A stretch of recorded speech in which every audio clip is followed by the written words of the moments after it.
Garbage in, garbage out. Sharon Horne-Ellstrom here, a bag of actually yumminess and snacks and treats and stuff that would be considered probably junk food or garbage to most people. I was going to grab chips and wine and stuff, but it got a little overcarried.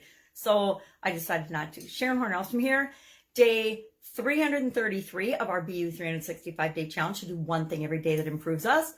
Also, No Nonsense November, day 29, garbage in, garbage out. Now, this is a lesson that I learned over the decades and through life's experiences, and a lot of it has to do with eating and weight and health and fluctuation. In terms of when I ate a lot of junk food, drank a ton of coffee and diet soda, I was probably in the worst health of my life, which led to a sudden cardiac arrest. So obviously I wasn't doing things right for myself physically. Garbage in.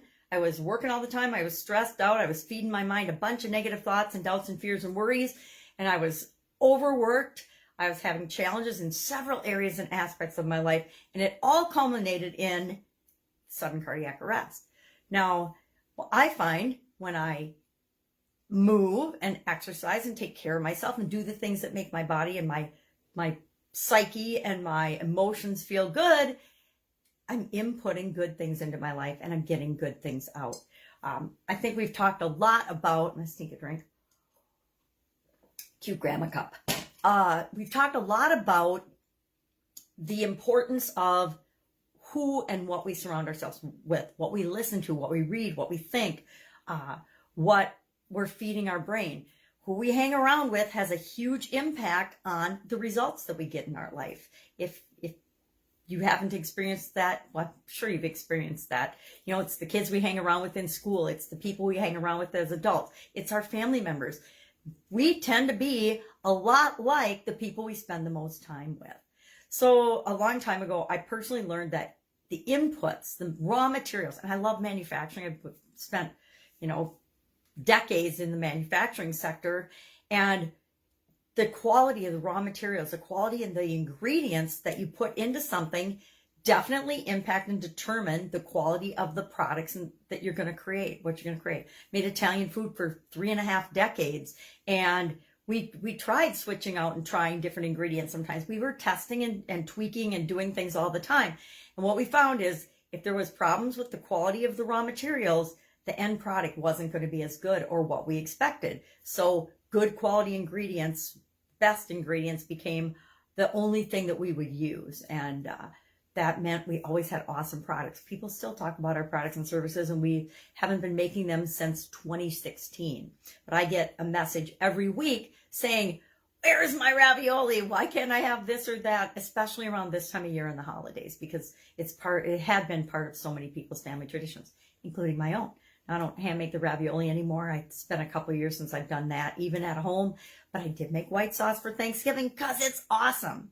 So today, think about the inputs and the things that you're allowing into your life. I've been really open about, I don't watch the news. I don't go on social media to find a whole bunch of stuff that's upsetting in the world, like politics and what's going on in other parts of the world, because I know it makes me feel bad. And when I feel bad, I can't put out into the world for the people that I'm here to serve and love and care about, or show up and be the person I want to be. So I just have made it a habit to not let that kind of stuff into my life or feed my brain. I used to joke that my mother-in-law, I didn't have to watch the news because my mother-in-law would make sure I knew every bad thing that was going on in the world.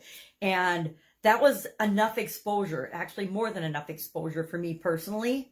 So today, our action item is just to share in the comments below one way that you have seen garbage in, garbage out impact your life or someone you love and care about. It's pretty easy to see. If we know somebody that does drugs or drinks too much alcohol or has other types of addictions, we can see the impact that it has on their life. Unfortunately, when we're in that situation, we don't always see the impact it has on our life. When I was eating bags of chips and drinking diet soda, and that's what I was surviving on, and working, 12 to 18 hours a day, I didn't see it until something else showed me that was not working out for me. So again, garbage in, garbage out. Think about this today, and does it apply to your life? Has it applied to your life? And if it has, what are you going to do about it? All right. Have an awesome day, and I'll, of course, be with you tomorrow.